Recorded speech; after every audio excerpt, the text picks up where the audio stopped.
Primeira Igreja Batista do Pará, rumo aos 130 anos.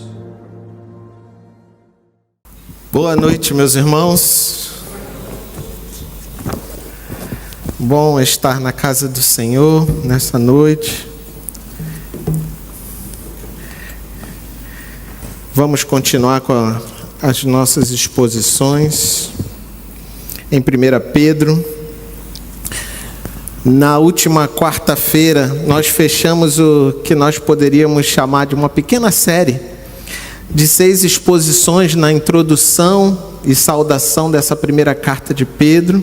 Hoje nós vamos continuar no conteúdo desta carta e eu peço que você abra a sua Bíblia em 1 Pedro, capítulo 1, versos de 3 a 5. 1 Pedro, capítulo 1, versos de 3 a 5. Eu vou ler na tradução da ARA.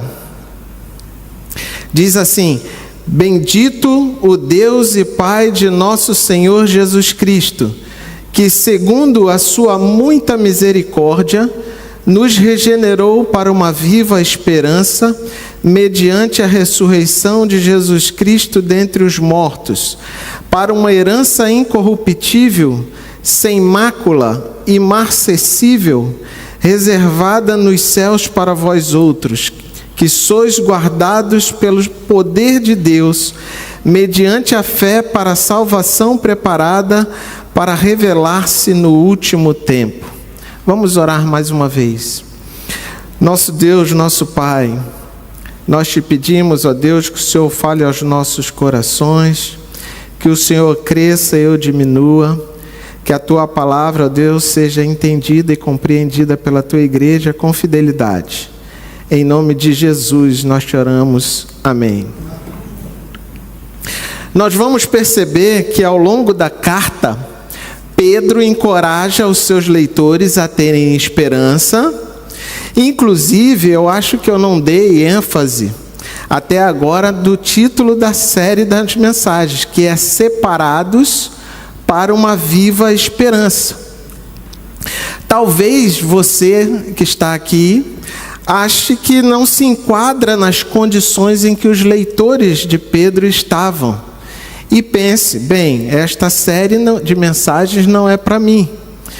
Ainda que você considere isso hoje, creia que em algum momento da sua vida você vai precisar buscar em seu coração a carta de Pedro que nós estamos expondo aqui, para lhe ajudar naqueles momentos em que você vai enfrentar dificuldades na sua vida, você vai enfrentar algum tipo de hostilidade ou perseguição, animosidade e ódio por parte de quem está ao seu redor, porque as coisas tendem a piorar.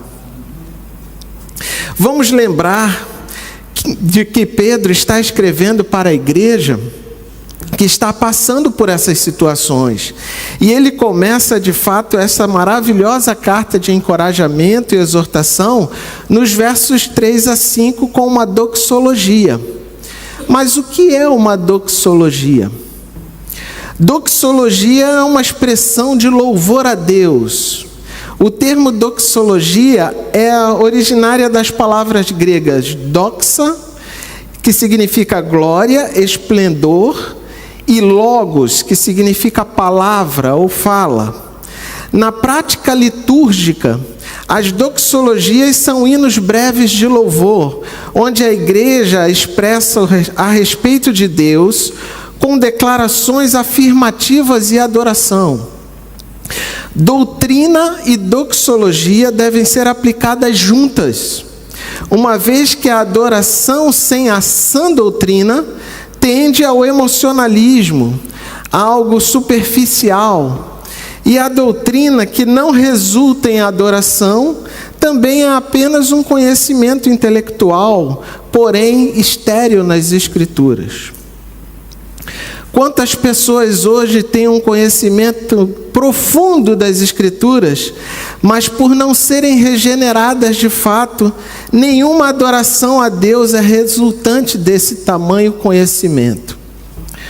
Voltando para o texto, no original grego, os versos de 3 até o 9 são uma única frase, que na tradução para nós ela foi dividida para uma organização e o nosso entendimento.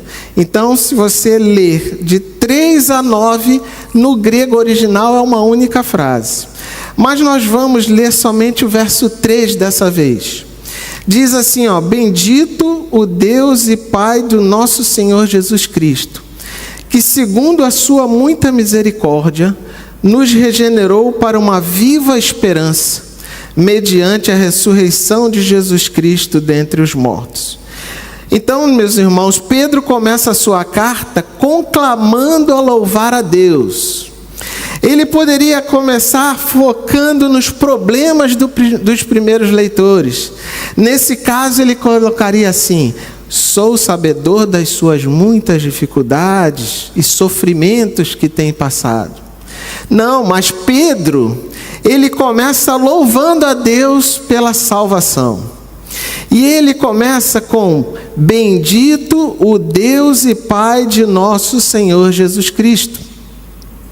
A palavra bendito pode ser substituída por louvado seja. Então ficaria assim: louvado seja o Deus e Pai do nosso Senhor Jesus Cristo. Essa expressão é muito comum em Salmos, com algumas variações e posições no texto. Por exemplo, Salmos 41, verso 13. Essa expressão está no final do Salmo. No Novo Testamento, nós também vamos encontrar no Cântico de Zacarias, por exemplo, em Lucas 1, 68. Também nós vamos ver na carta de Paulo aos Romanos, capítulo 9, verso 5, mais uma forma dessa expressão. A doxologia, ela revela algumas verdades teológicas. Primeiro, há uma distinção entre o Pai e Jesus, mas ambos são Deus. Também observamos que Pedro usa o artigo definido o antes de Deus, da palavra Deus. Em grego, o artigo definido não funciona exatamente como em português, mas aqui o artigo dá ênfase e dá também equilíbrio aos dois aspectos pertencentes à mesma pessoa, Deus e Pai, enfatizando que tanto a divindade quanto a paternidade. Isso é particularmente importante em um contexto em que Pedro está afirmando a relação trinitária. Há uma distinção entre o Pai e o Filho, mas ambos compartilham a mesma natureza divina. Lembrem que os judeus conheciam o Deus de Abraão, Isaac e Jacó. A descendência física era importante, a ponto que nos dias de Jesus, os judeus procuravam matá-lo, porque ele se declarava filho de Deus, fazendo-se igual a Deus, conforme João 5,18. Mas com o estabelecimento da igreja primitiva, conforme a igreja se desenvolvia e expandia entre os gentios, o título de que Deus era o Deus de Abraão, Isaac e Jacó, estava dando lugar a Deus, o Pai de Jesus Cristo. Agora, os apóstolos, eles ensinavam para os cristãos que a sua filiação era espiritual, transcendia a descendência física e enfatizava uma relação direta com Deus através de Cristo, reconfigurando a identidade do povo de Deus.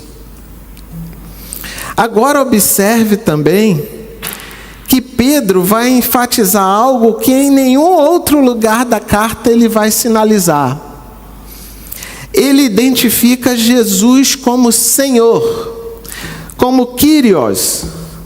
Nos evangelhos, Jesus é reconhecido como Senhor, porém como líder e pela disposição dos discípulos em obedecê-lo.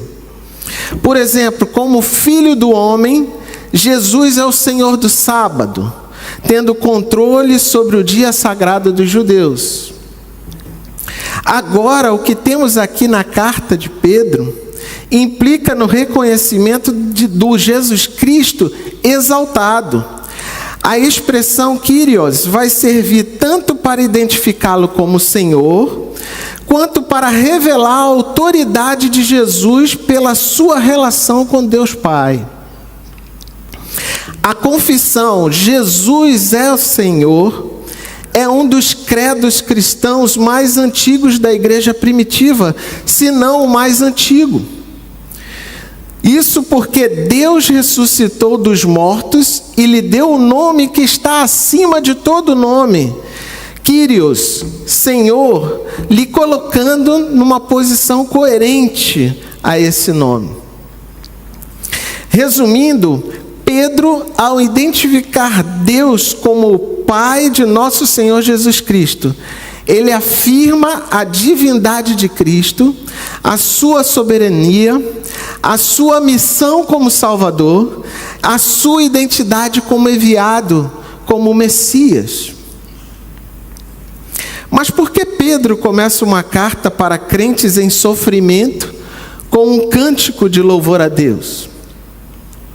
Em primeiro lugar, porque o tom de toda essa epístola é um tom caloroso, é um tom pastoral, é um tom cheio de encorajamento para a igreja. Pedro, em certa medida, estava cuidando do rebanho do Senhor, respondendo ao chamado de Jesus, conforme João 21, versos 15 a 17. Pedro quer animar o coração deles. Pedro quer lembrar que em qualquer circunstância, nós devemos nos alegrar e louvar, porque o louvor não beneficia apenas a Deus, mas também aquele que oferece o louvor. O crente não está livre de aflições, ele não está livre de dificuldades. Nós vamos ver aqui 2 exemplos. Abra sua Bíblia lá em Salmos 34.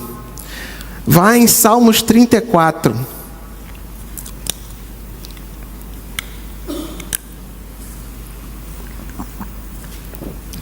Você vai ver no verso 1, que começa com a seguinte declaração: bendirei o Senhor em todo o tempo, o seu louvor estará sempre nos meus lábios. Olhando só o verso 1, parece que o salmista não tem dificuldade. Mas se você seguir nos versos seguintes, vai ver que o justo não está isento disso. Olha no verso 4. No verso 4, o salmista diz que ele teve temores. Ele teve medo. No verso 6, ele diz que teve aflições e tribulações. Mas a grande notícia é que o salmista, que no caso é Davi, no mesmo salmo, ele declara que Deus o ouve e o livra de tudo isso. Agora vai em Mateus, capítulo 26, 30. Mateus 26, 30. Mateus 26, 30 diz assim, é um versículo curto. E tendo cantado um hino, saíram para o Monte das Oliveiras. O clima aqui nesse momento era um clima tenso. E é um momento de sofrimento. Jesus e seus discípulos cantam um hino logo após a última ceia, pouco antes da prisão e crucificação de Jesus. Nesse momento, Jesus estava plenamente consciente do sofrimento que o aguardava. Sua morte era iminente. E ainda assim, Jesus e os discípulos ofereceram louvor a Deus. O padrão que Cristo estava estabelecendo era que o louvor genuíno não requer circunstâncias favoráveis para acontecer, mas ele brota de uma confiança inabalável na fidelidade e caráter de Deus, mesmo quando a dor é insuportável. Seus seguidores são chamados a imitar a mesma atitude de Jesus. O sofrimento funciona como um processo da glorificação divina quando o sofredor permanece fiel. Quando nós permanecemos fiel, o Senhor é glorificado. Pois existe uma razão divina para o sofrimento. Ele existe primariamente para a glória de Deus. No nível mais profundo, através da confiança em Deus, o sofrimento se torna um meio de intimidade com o coração de Deus, porque Deus ouve o clamor do sofredor. Agora também, Pedro apresenta a causa. Ele diz assim: Ele nos regenerou segundo a sua muita misericórdia. Isso na versão mais literal da ARA, que é a que eu uso. As demais traduções comuns, elas traduzem segundo a sua grande misericórdia.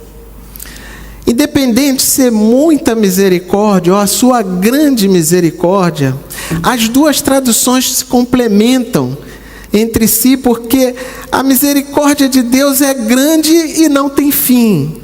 Ela renova-se a cada manhã, assim como diz o texto de Lamentações de Jeremias. Regenerar significa dar uma nova vida, ou formar de novo algo que foi corrompido, ou algo que foi perdido. E Pedro vai trazer esse tema outra vez ao longo da carta. Novamente nós vamos ver que não é por nós mesmos que acontece o processo de regeneração. Nas exposições anteriores, nós vimos que a salvação não acontece por nossos méritos. E mais uma vez nós vamos ver que também isso é verdade no processo de regeneração.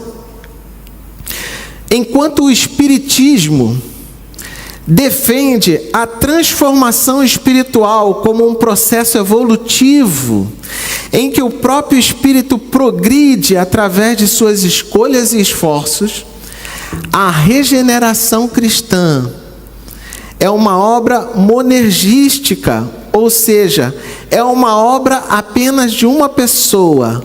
É Deus quem realiza sozinho a obra da regeneração. Algo decisivo, onde a pessoa regenerada, ela deixou de ser quem ela era antes, sua vida antiga foi crucificada e enterrada com Cristo para sempre.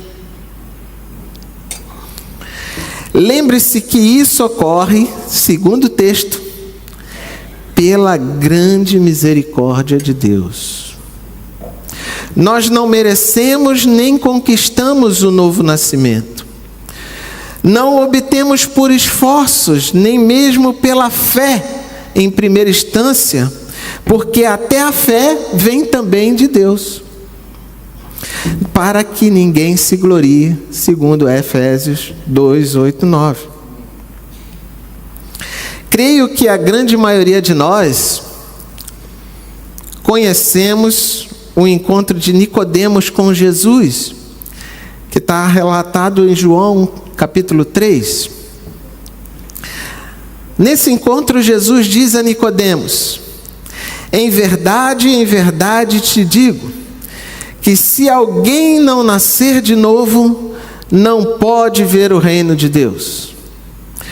Jesus ainda continua com que o que é nascido da carne é carne, e o que é nascido do Espírito é Espírito. Portanto, meus irmãos, a carne não é do reino de Deus. É necessário que o Espírito Santo lhe dê vida. Portanto, não praticamos boas obras para entrar no reino de Deus, mas recebemos pela misericórdia de Deus o milagre do novo nascimento. Outro texto muito claro sobre o novo nascimento é 1 João, capítulo 5, verso 1. A parte A desse versículo diz: todo aquele que crê que Jesus é o Cristo é nascido de Deus. Observe que crer não é a causa do novo nascimento. Crer é a evidência de que o novo nascimento já aconteceu. O texto não diz que todo aquele que crê nascerá de Deus. O texto diz que ser nascido de Deus é o que capacita a fé em nós acontecer. Agora veja que o texto de 1 Pedro, além de ensinar que nós fomos regenerados pela sua infinita misericórdia, ele também diz que é para uma viva esperança, mediante a ressurreição de Jesus Cristo dentre os mortos. A regeneração, então, meus irmãos, não somente é receber uma nova vida, mas também é receber uma viva esperança. O novo nascimento é um nascimento de esperança. E não é esperança em você mesmo ou em qualquer outro homem. Também não é esperança em sua carreira bem-sucedida, muito menos em quanto dinheiro você tem. Paulo escreve aos 1 Coríntios, capítulo 15, verso 19, que se a nossa esperança em Cristo se limita apenas a esta vida, somos os mais infelizes de todos os homens. A viva esperança que Pedro está trazendo aqui também é dada por Deus. E Deus é quem ressuscitou Jesus Cristo dentre os mortos. Há uma grande diferença aqui para uma pessoa regenerada e a não regenerada.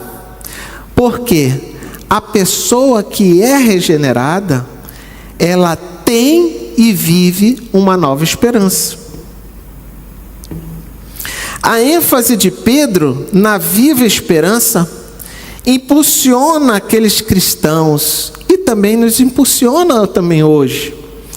Os versículos seguintes nos revelam que nós fomos capacitados a viver de uma maneira diferente por causa dessa nova esperança. Sendo assim, quando regenerados, nós fomos despertados para a fé e esperança. Ambas estão intimamente conectadas, mas são virtudes distintas em sua natureza e função. A fé é a fundação sobre a qual a esperança vai repousar, enquanto a esperança nutre e sustenta a fé. Através da fé, o homem encontra o caminho da verdadeira vida, enquanto que a esperança o ajuda a manter neste caminho. Mas por que Pedro chama de viva esperança? Primeiro, porque antes nós estávamos mortos e agora nós estamos vivos. Pedro está fazendo uma conexão entre o novo nascimento e o fato de estarmos vivos. Logo, nós temos uma viva esperança. Segundo lugar, porque Pedro diz que essa esperança é mediante a ressurreição de Jesus Cristo dentre os mortos. É uma derrota da morte e uma garantia de vida. É a segurança que torna essa esperança viva para nós. A ressurreição de Cristo dá segurança para nós termos essa viva esperança. É bom lembrar que Pedro é uma das testemunhas oculares de Jesus Cristo ressuscitado. Isso faz toda a diferença para quem recebia essa carta. A veracidade da ressurreição de Jesus era a base para essa esperança. E aqueles crentes, ao receberem a carta de Pedro, sabendo que ele era uma testemunha ocular do Cristo ressuscitado, devia trazer para aqueles irmãos uma esperança enorme.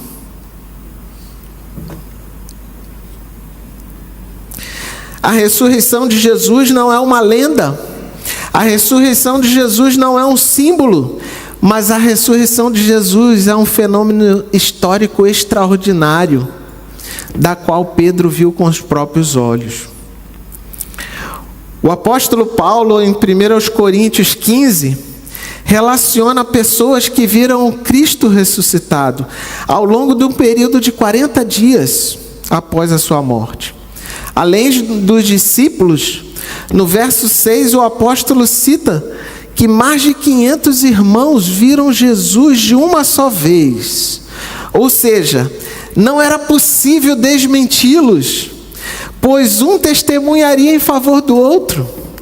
E observa que no momento em que escrevia a sua carta aos Coríntios, ele diz: a maioria deles ainda estava viva. Enquanto os judeus do primeiro século não acreditavam em uma ressurreição individual, mas apenas em uma ressurreição geral no fim dos tempos, os discípulos começaram a proclamar a ressurreição de Jesus, desenvolvendo uma confiança e alegria que os capacitava a espalhar o evangelho de uma forma poderosa. Esse marco histórico é a base da igreja cristã. Sem a ressurreição de Cristo não haveria igreja. Nós não estaríamos aqui. No contexto dos leitores de Pedro, eles seriam profundamente encorajados ao compreender que a sua regeneração estava fundamentada na ressurreição de Cristo, porque isso lhes oferecia uma certeza absoluta, inquestionável sobre o seu futuro espiritual, uma vez que a ressurreição de Cristo não era uma promessa futura, mas um fato passado, consumado, irreversível, que garante sim todas as promessas futuras. Quando Deus ressuscitou Jesus dentre os mortos, Ele demonstrou o seu poder absoluto sobre a morte, sobre o pecado, sobre toda a força contrária à vida. Enquanto aqueles irmãos enfrentavam perseguição e sofrimento, a chegada dessa carta, iniciando com essa verdade, ela era transformadora. Eles compreendiam que o mesmo poder que ressuscitou Cristo operava neles, regenerando-os, capacitando-os a perseverar. Além disso, a ressurreição de Cristo estabelecia o padrão de sua própria ressurreição futura. Porque se Cristo ressuscitou, então aqueles regenerados em Cristo também hão de ressuscitar, também ressuscitarão. Portanto, o sofrimento presente não era o fim da história, mas era apenas um capítulo temporário em uma narrativa, cujo desfecho já estava garantido pela ressurreição de Cristo. E essa esperança viva, enraizada na ressurreição consumada, tornava possível para aqueles irmãos suportar adversidades com alegria e confiança inabalável. Nós vamos hoje ficar no verso 3. E antes de concluir, eu quero compartilhar com vocês algumas aplicações. A primeira delas é: responda às lutas da sua vida com adoração. Em momentos de hostilidade, rejeição ou sofrimento, desvie o foco dos seus problemas imediatos e exercite o louvor a Deus, um louvor intencional por quem Ele é. Quando adoramos a Deus, nós nos deliciamos com Deus, e Ele se deleita em nós e afasta o mal que nos rodeia. Sofonias capítulo 3, verso 14 e 17 diz assim: Canta, ó filha de Sião, rejubila, ó Israel, regozija-te e de todo o coração exulta, ó filha de Jerusalém. O Senhor afastou as sentenças que eram contra ti, lançou fora o teu inimigo. O Rei de Israel, o Senhor, está no meio de ti. Tu já não verás mal algum. Naquele dia se dirá a Jerusalém: Não temas, ó Sião, não se afrouxem os teus braços. O Senhor teu Deus está no meio de ti, poderoso para salvar-te. Ele se deleitará em ti com alegria, renovar-te-á no seu amor, regozijar-se-á em ti com júbilo. Em segundo, descanse na segurança da misericórdia divina. Reconheça que a sua salvação não depende do seu desempenho, da sua força de vontade, do seu mérito pessoal, mas da soberana misericórdia de Deus. E essa misericórdia de Deus é que traz descanso ao coração humilde. Em terceiro, ancore as suas esperanças somente na ressurreição de Cristo e não em coisas terrenas ou humanas. Não coloque sua segurança em sua carreira, em suas finanças ou conquistas pessoais, pois tudo neste mundo se deteriora. Lembre-se de que sua viva esperança se apoia na ressurreição de Cristo e na promessa de que nós ressuscitaremos com Ele. Eu termino dizendo que deve ser terrível alguém viver sem esperança. Se alguém aqui hoje se reconhece que é um pecador, que necessita de um Salvador, que está nessa situação sem esperança, eu digo para você, se arrependa dos seus pecados. Creia que Jesus Cristo é o Deus encarnado, que morreu na cruz por você para a remissão dos seus pecados. Entregue-se a Cristo hoje mesmo, reconhecendo-o como seu Senhor e Salvador. Um dia, a maioria dos que estão aqui, ouvimos o Evangelho, a palavra de Deus, e Deus, segundo a sua muita misericórdia, abriu os nossos olhos e nos fez ver a beleza de Cristo no Evangelho. Quando isso aconteceu, todos nós nascemos de novo, fomos regenerados, e só Deus pode fazer isso. Agora, nós que somos regenerados, que a nossa boca se encha de louvor ao nosso Deus em qualquer circunstância. Bendito Deus e Pai de nosso Senhor Jesus Cristo. Amém. Na próxima quarta, nós vamos continuar no verso 4 e 5. E nós vamos continuar vendo essa doxologia que iniciamos hoje. Vamos ter a segunda parte de regenerados para uma viva esperança. Que Deus abençoe a todos. Obrigado por nos acompanhar nesta transmissão do culto a Deus na Primeira Igreja Batista do Pará. Somos uma igreja que expõe a palavra de Deus e cremos que a Bíblia é inerrante, infalível e suficiente para nos tornar mais parecidos com Jesus. Queremos te encorajar a estar conosco em nossos cultos presenciais aos domingos, às quartas e aos sábados. Assim, poderemos celebrar juntos o Deus vivo e aprendermos mais as verdades de sua palavra. Se você tomou alguma decisão, entre em contato conosco através do nosso site e das redes sociais. Queremos orar por você e ajudá-lo na sua caminhada com Cristo. Que Deus te abençoe copiosamente em nome de Jesus. Amém.